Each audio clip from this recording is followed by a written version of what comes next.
and welcome back to another exciting episode of Beer Bros. We have a lot of bigger bottles in front of us today. Yes. And so what are they going to be? Today we're going to be sampling Baltic Porters. Baltic Porter. Alright, I'm going to sound really stupid, but Baltics and European stuff, right? Towards the Eastern, quasi-Russia. Quasi-Russia. Fair enough for that. That works for me. Baltic Sea. Quasi-Russia. Yeah.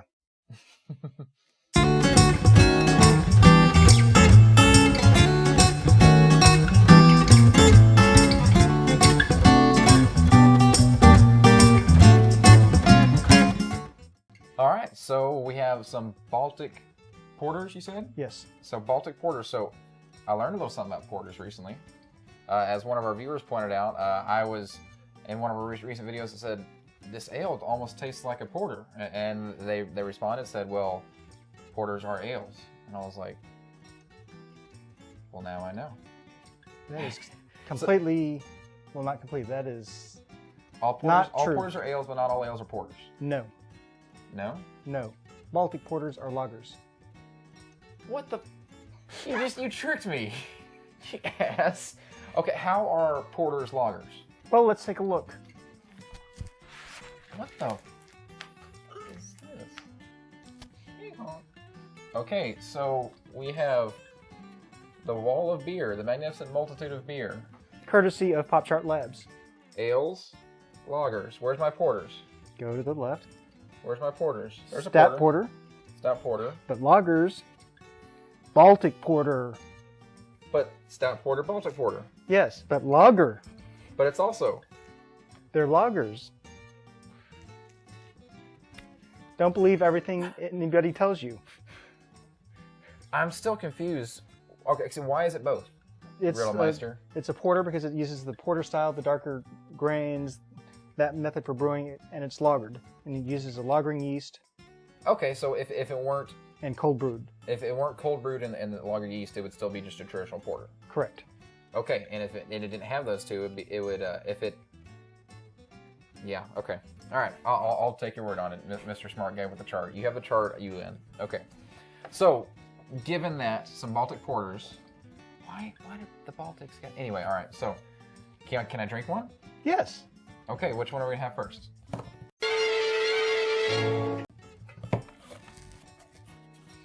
Uh-oh, corks, our nemesis. So tell us what this is. This is Red Thunder. Baltic Porter.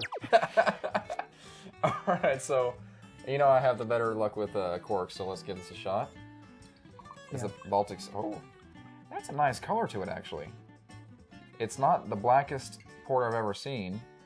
It's black, but it seemed like it had like a brown hue to it whenever I was first starting to pour it. So this is Red Thunder. All right. And I wonder if it's, well, there may be something different with the brewing process since it's described as a malt beverage instead of a beer. Cheers.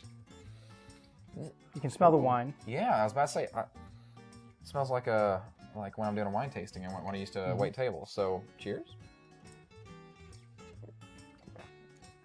Wow, I can. The aroma is. I can feel the aroma of the wine, and it kind of tastes like a wine too. I mean, I'm sure that's the barrel coming off there, but right. At some point, we'll do some of the bourbon barrel beers, but this, you know what? This could be one of those crossover beers that brings wine people over to the dark side. Could be, and it's already a crossover beer because it's a Baltic Porter. You're throwing too many things at me once. But no, that's actually pretty freaking delicious. All right, so Baltic Porter Red Thunder. Good job. By Victory Beer. All right, Victory Beer. Good job. Where's Victory Beer from? Yes. And next we have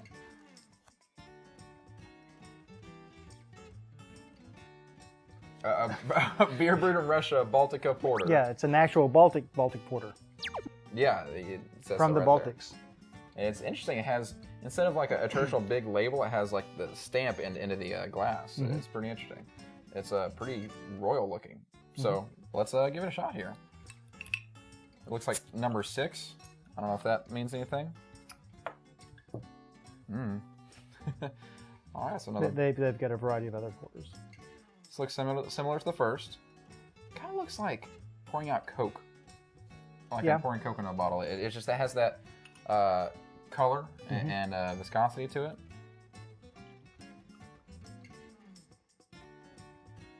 Oh, looks great. Great looking head there. Yeah.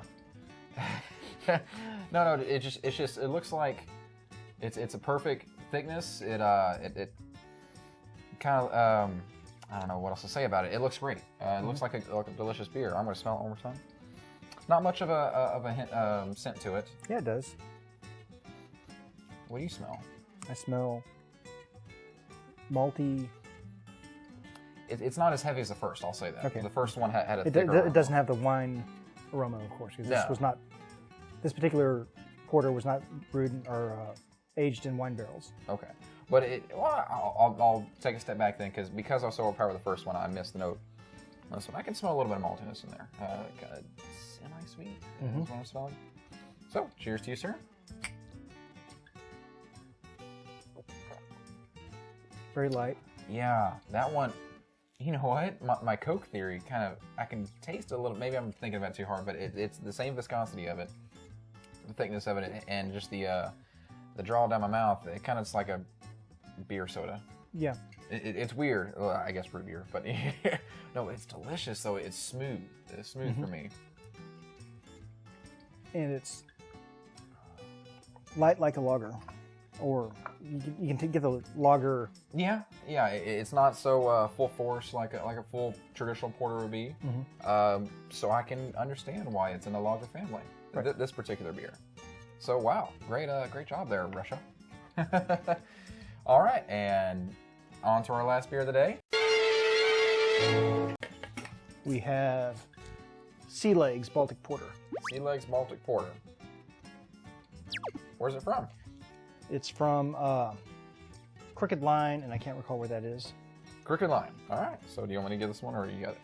Okay. You do the corks. I'll do the corks. All right. So let's. Ooh, that came out a little faster than I expected. Okay. So we have Baltic Porter Sea Legs. So I guess that makes sense. Baltic Sea, Baltic Porter. That's as smart as I'm going to get this episode, apparently, because you just trounced me earlier. It's what I do. Yes, you do, apparently. There, I'm giving you the phone for once. It's actually, I don't think that's me. I think that's the pour, or the bottle, I mean. It's a lot foamier. Even on the side of glass, I'm going to produce a thick head right here. Never mind, I guess it's decent. Okay, so give it a smell test real quick. Milder than the actual Baltic Porter. Yes, but it's pleasant, though. It's kind of like, for me, it's just kind of like a clean laundry smell. It's weird, but it just smells fresh, and there's nothing icky about it, nothing too sweet, nothing like you're gonna... Yeah, no, it smells great to me. I like it. Yeah, okay, pleasant. Kind of like when girls smell flowers, and they say, ooh, it smells good. I'm like, I don't smell anything. But this is, I don't smell anything, but it's a pleasant, I don't smell anything. Anyway, cheers. Kind of a sharper taste, but then nothing to follow up. Yeah, and I'll say though, I'm enjoying it. It's kind of, we have a lot of full flavored in your mouth beers. Beers that attack your mouth and attack your taste buds. This one is just kind of, it seems like all three of these are not as attacking it as a traditional porter as I'm used to. Which makes sense. Am I close? Yeah. There. So, yeah. So I guess maybe the further away you get, the less robustness. Maybe. Maybe we'll find out. The more beer we drink, we have to make our journey. So. That's a pleasant beer. It has the initial shock of taste, but yeah, there's nothing chasing and pulling it down in the end. And they're all three very different from traditional ale porters. Yeah. I'll agree with that. So, given that, why don't you take a sip of yours and figure out Keith's Baltic Porter of the day, or do you want me to do it? Because I need time to figure it out because I'm kind of stumped because they're all similar in taste, but they have different attacking points, if that makes sense. This one seems to be kind of towards the middle and end. The second one was smooth all the way down. The third one was very forward. Oh man. Oh no, I don't even have to try the third one again. The second one, which was the Baltic Porter. Or the Baltic Porter. Yeah, yes it was. It says Russia though. Oh yeah, Russia is on the Baltics. Never mind. Sorry. But do you want me to pull down the map? Do you have one? We won't do it today. I called you on it. I can get out the globe. So, the Baltic Porter from Russia, number 6, apparently. Chris's beer of the day. What did you think about it? Did you enjoy it? Yes, it had a very full flavor, probably the strongest flavor of all three.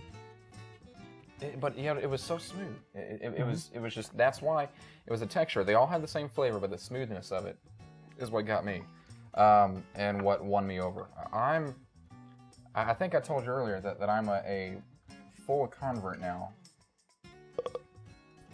Ooh, on all the dark beers. I tell you what, I actually Goodness, I'm trying to make a good point. I actually purchased on purpose an Imperial Stout the other day, and you're gonna try some whenever you come up to Dallas. So, and we may visit the brewery, maybe. I don't know if we have time. But so Baltic Porters, quite delicious and very worth it.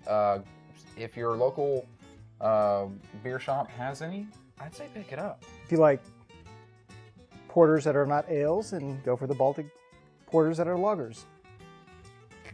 Oh God, brain hurts. Brain hurts. Yeah, all right, don't think about it too hard.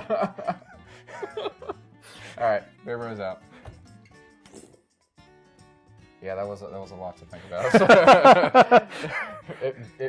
If you, what'd you say there at the end? If you like porters that aren't lagers. If you like porters that aren't ales, then try a Baltic lager, a Baltic Porter lager. That's too much. Oh gosh. Okay. Beer bros out. There's the outro for you.